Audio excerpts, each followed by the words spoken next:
too long, but I don't wanna come down. Caught up in a long free fall, you got me off of the ground. Hi everyone, welcome back to my channel. I am Monsoon. I make aesthetic, calming vlogs, reading vlogs, daily life vlogs, and just random bits and bits of my life. So if you're interested, please do consider subscribing to my channel. So this vlog is like all about Japanese literature. I'm going to read 3 different Japanese books and going to do Japanese stuff such as making Bento Box. First book that I'm reading is A Wild Sheep Chase. There's no question I'm reading Japanese literature and not reading Murakami. So this book is the 3rd book in the series and I've already read the 2 books. This follows a nameless character which we have already read in book 1 and 2. He has recently been divorced and he met this girl who has like really enchanting ears, and he is completely enamored by her, and like they get into a weird relationship, I would call, and it's about that, and it's about like a lot of characters going. I cannot exactly describe what Murakami writes because it's not always about one person or one thing. It's a lot of different things going on at the same time. So it's about that man and that girl and a sheep. They are chasing a sheep who might be running this world. They're trying to catch that sheep. Just loads of Murakami magic. I'm super duper excited. To be honest, I'm already I think 38 pages in and I'm done for. Next book that I am reading is called Kitchen by Banana Yoshimoto. It's about a woman who is grieving her grandmother's death, but she is taken by her friend and his transgender mother, and it talks about mothers, love, tragedy, and the role of a kitchen in 2 women's life in contemporary Japan. I'm excited to read because Banana Yoshimoto is someone I've never read and I have heard a lot about this author, so I really want to read. The book is actually I'm going to read on my phone, which is an ebook. Next book that I am reading is Convenient Store Women, and this is by Sayaka Murata. It's a short book, it's not a very long book. It's about a woman who is working in a convenience store, and it's about her mundane life.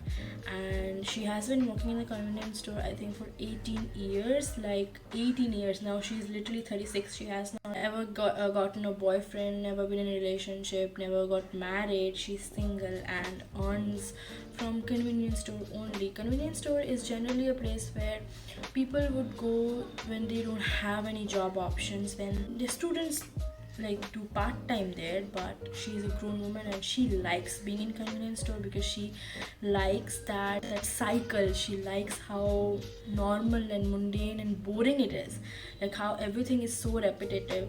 She likes it and she does not want a lot of excitement in her life. That's why she works there, and the story revolves around her and her life in convenience store. Yeah, that I am listening to on my audiobook on YouTube. It was available for free, so I'm listening to that. So I'm in total reading 3 books at a time. So let's get into the vlog and enjoy it.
quiet, so I explained further.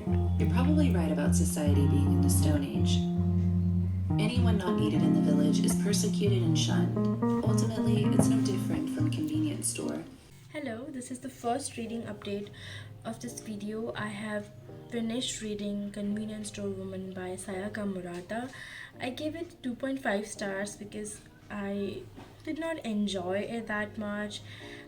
It was audiobook 2 hours 41 minutes, I guess. Yeah, finished it really quick. I love the concept of this book, but this was nothing touching or did not have any wow factor in it. It was like plain, and a lot of people love this book because it has that sense of serenity, the sense of plainness, the sense of mundaneness, which I really love. But this book did not give me that much. People just speculate her life, judge her life. They think her weird and they think that she's living in really abnormal life, though she cannot actually pinpoint what's actually wrong with her life because she likes it the way it is. She thinks that her life is perfect. She does not need no man, so people speculate and they think that a convenience store job is not a real job because it has like really low wage, and people do part-time job there because they don't have the job. But she chose this because she feels comfortable there. She likes the routine, the rhythm of their like hospitality that she has to give, and she is a part of convenience store and the convenience store is part of her. Like, she was sent to counseling, to therapy, to be normal, and treating her really bad because she's not married and works in a convenience store, which absolutely raged me. But in total, the book did not have that effect on me that I expected it to be. Like, I don't think I was in that mood. I wanted something really good because Japanese literature, I expect more. Or maybe Murakami has set high standard for every Japanese book that I read. I don't know if it was fair on my part to give it 2.45 stars, but that's how I feel, I guess.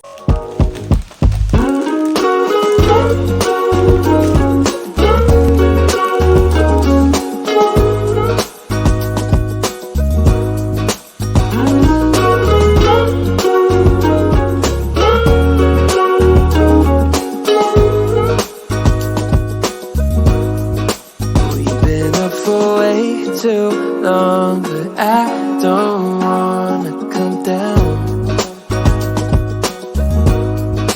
Caught up in a long free fall, you got me off of the ground. Sway for a minute, the plane moves side to side. One-way ticket, I want you in my life. Feel a mile high when you're on my side, high up in the sky. So I'm finally done with my second book that I'm reading for this video for Japanese literature, which is Kitchen by Banana Yoshimoto. And the surprise is Banana Yoshimoto not only has written Kitchen in this book, but also another short story, which is Moonlight Shadow. So this book has two different stories about two different people. First story, which is The Kitchen, the titular name. Story goes about how they grieve and bond together and heal together. What is the importance of kitchen in her life, dealing with sorrow and pain, and that is beautiful. I gave this book 3.5, which is actually a good rating. Then the second story is about a girl called Satsuki. She is grieving the death of her boyfriend, another boy called Hiragi. The boyfriend is Hiragi's brother. So Satsuki and Hiragi have one thing in common, that they lost one person who was really important to them. The boyfriend is, the bond between Satsuki and Hiragi they bond and heal together. They don't know how to grieve properly, they don't know how to comfort and console each other, because Hiragi also lost his girlfriend in the same accident. So, one accident, and Hiragi lost two most important people in his life, and Satsuki lost her love of her life. It is so difficult to read, it pained me a lot, but it's a beautiful story. It is a beautiful story. So, basically, this book, Kitchen, which has two different stories, is a book that deals with different kinds of griefs, how people deal with different kinds of griefs, what is grief. And it was written in such a simple and true and raw way that you feel it. And I loved the book.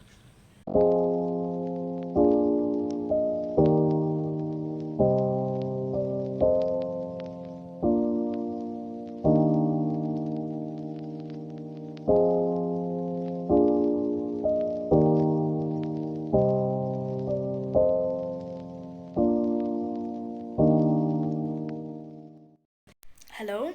So I was reading Wild Sheep Chase by Murakami, and he's very famous for writing really simple, but like it's been like few pages, I think 2 to 3 pages, where he has written a lot about, you know, philosophy and Marxism and lot of that stuff, humanism, Marxism. I just don't understand any of it. Like, I get the gist of it, what it's trying to say, I guess, but like the intricate details that I really want to delve into are just not understandable to me at all. I guess I have to reread some parts of it, or I have to kind of Google and know probably what he's trying to say. So this like other first two books were completely on reality. It had no fantasy or magical realism in it. But this book is, I think, getting into a little bit of magical realism, I guess. And I kind of don't understand any of it, and I kind of feel dumb. I don't know what is happening, but yeah, I'll update you what's happened next. Okay.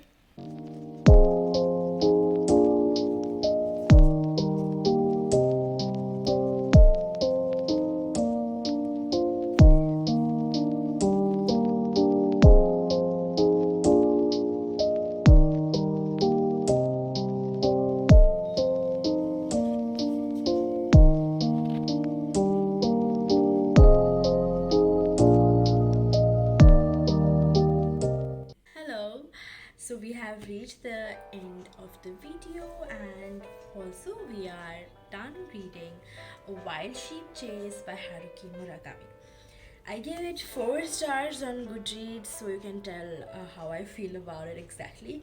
But I can't tell you what I read exactly, because when you read Murakami, you cannot explain what you read, but you can just tell that you have never read something like this, and you will never read something like this as well in the future, except for if you read another Murakami. It's just so magical, so unreal, and so grounding at the same time.